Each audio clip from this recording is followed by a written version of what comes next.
lagi di obrolan meja makan.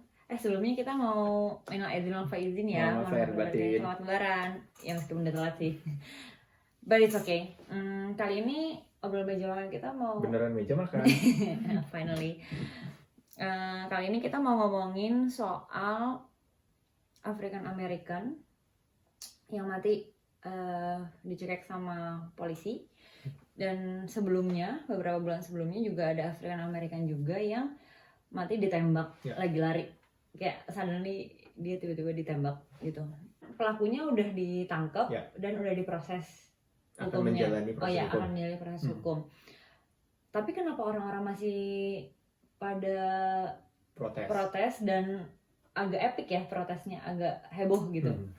Ya sebenarnya protes tersebut ada dua makna gitu ya kalau menurut aku. Yang pertama, protes tersebut menuntut untuk perubahan sistem penegakan hukum, sistem peradilan pidana di Amerika Serikat yang lebih adil, yang tidak diskriminatif, dan juga tidak bias terhadap ras tertentu, terutama ras African American ya.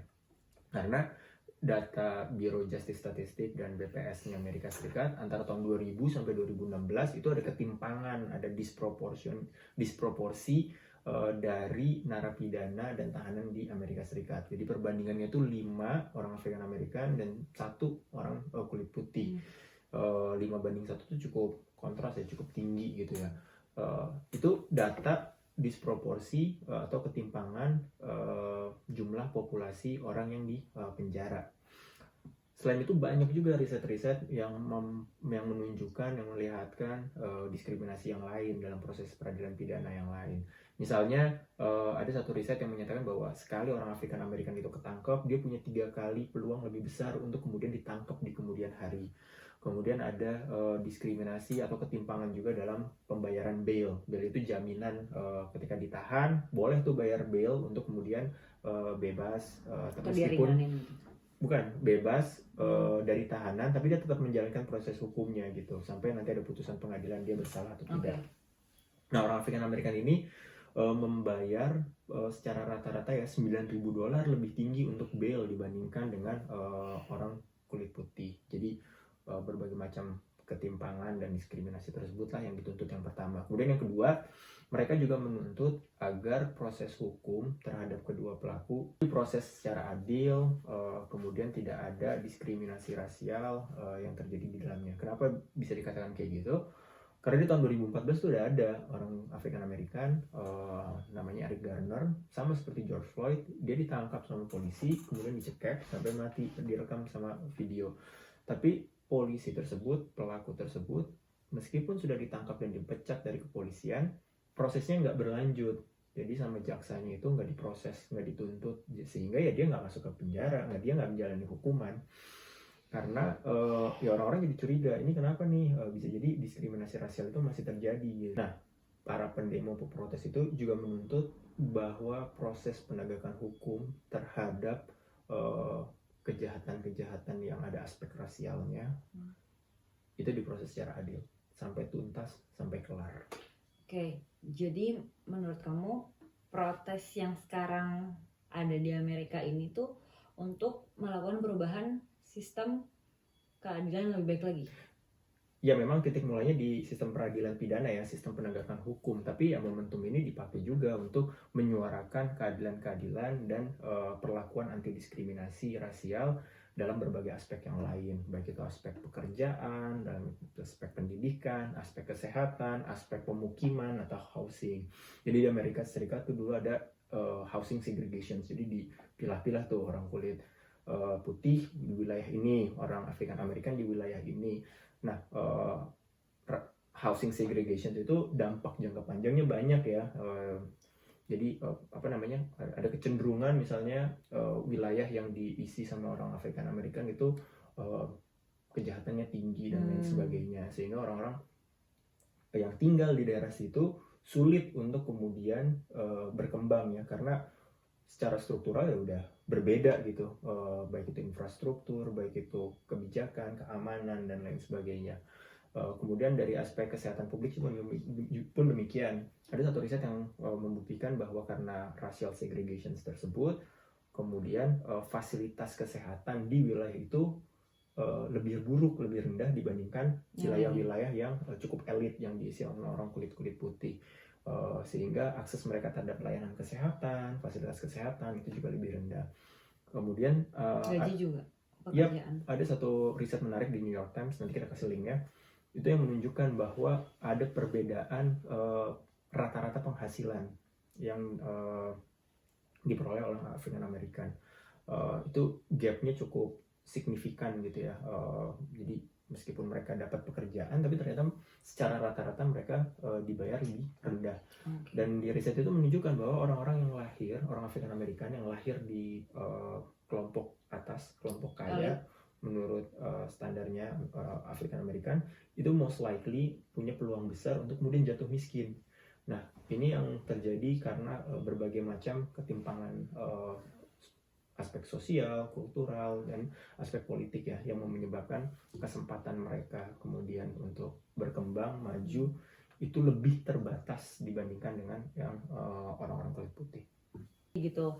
Jadi, tapi kenapa demo ini tuh besar sekali dan sampai rusuh, sampai bahkan ada penjarahan, dan ini tuh demonya tuh nggak cuman di misalnya di satu kota, misalnya di Minneapolis ya, karena kemarin kejadian di Minneapolis, karena ini tuh demonya tuh ada hampir di semua state gitu loh. Bahkan di Seattle juga lumayan parah, dan kita dapat warning message juga dari pemerintah untuk kayak kalau bisa stay at home, jauhin downtown dan segala macam. Tapi terkait yang kerusuhan, ada satu catatan di berbagai macam di berbagai kota itu ada yang mengidentifikasikan terdapat provokator. Jadi mereka biasanya datang di akhir atau di penghujung malam demo, kemudian mereka ya itu berbuat kekerasan dan akhirnya berujung pada penjarahan.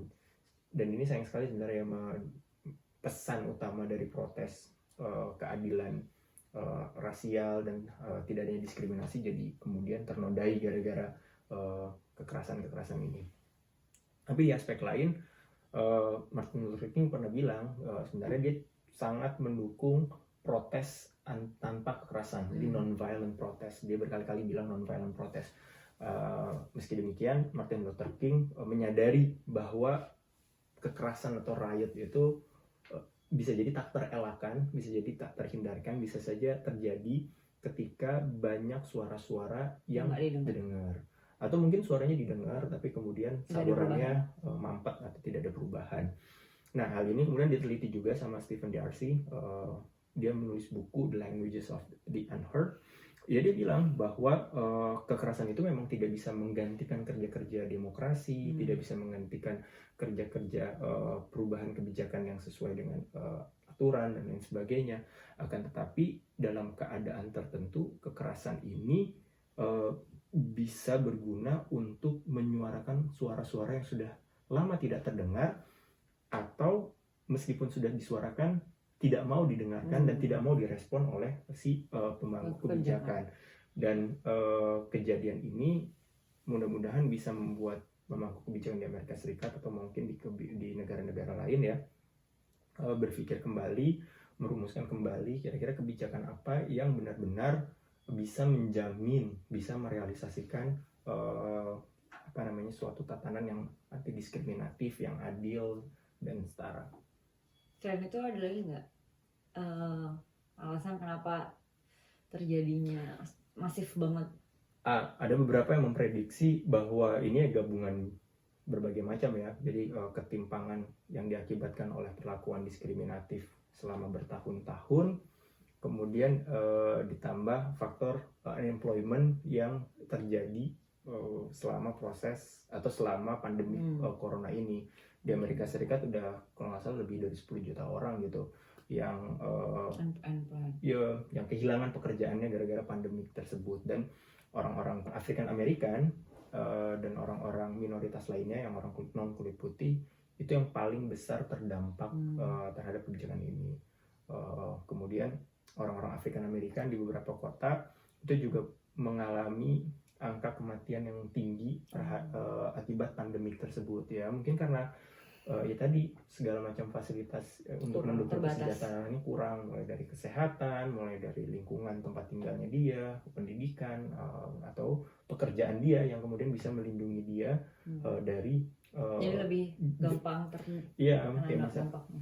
jadi mungkin mereka terpaksa mesti bekerja, terpaksa berpotensi terekspos, terpapar virus tersebut. Kalau nggak kerja dia mungkin hidupnya akan lebih sulit, akan lebih merana. Dan beberapa orang punya privilege untuk work from home, kerja di rumah, dan mereka masih bisa tetap menyambung hidupnya hari demi hari, bulan demi bulan, atau tahun demi tahun. Jadi menurut kamu dengan adanya protes ini ke depannya akan lebih baik atau enggak? Mudah-mudahan lebih baik ya. Jadi ini bisa membuat pemangku kebijakan, kemudian masyarakat itu juga berpikir ulang kira-kira bagaimana kebijakan untuk benar-benar menjamin dan merealisasikan keadilan dan perlakuan yang non diskriminatif tersebut. Kalau di Amerika Serikat sendiri sebenarnya sudah banyak tuh peraturan-peraturan non diskriminatif. Ada juga peraturan affirmative action yang memberikan kuota tertentu untuk golongan tertentu sehingga mereka mendapatkan kesempatan yang lebih akibat perlakuan diskriminatif yang terjadi sebelum-sebelumnya gitu ya. Jadi misalnya jaminan hak atas pendidikan, hak atas untuk kesehatan, hak atas untuk mendapatkan pekerjaan, dan hak-hak yang lainnya, hak-hak substansial lainnya.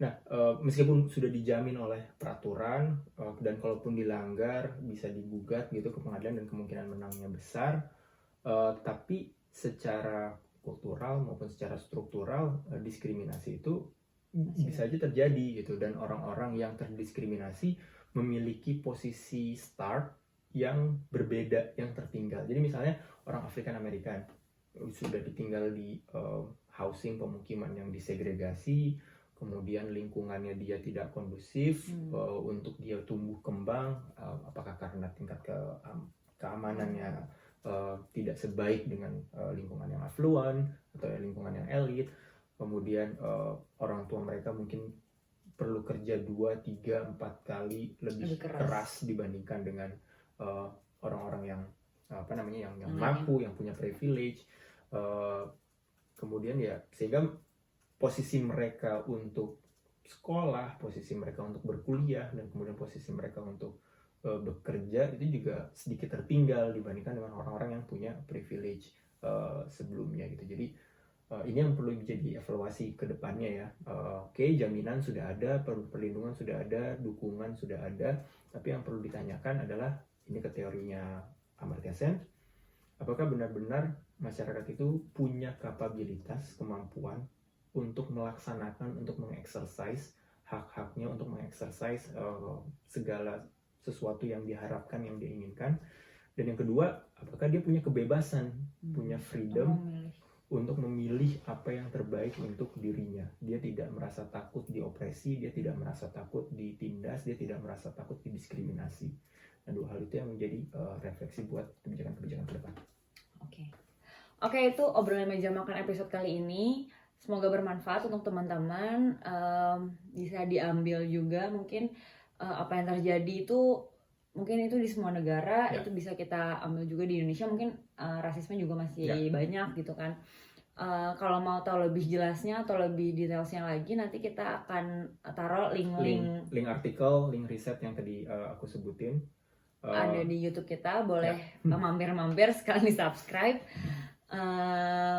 Atau teman-teman mau ada juga komen-komen apa, masukan-masukan apa untuk kita, itu feel free to write.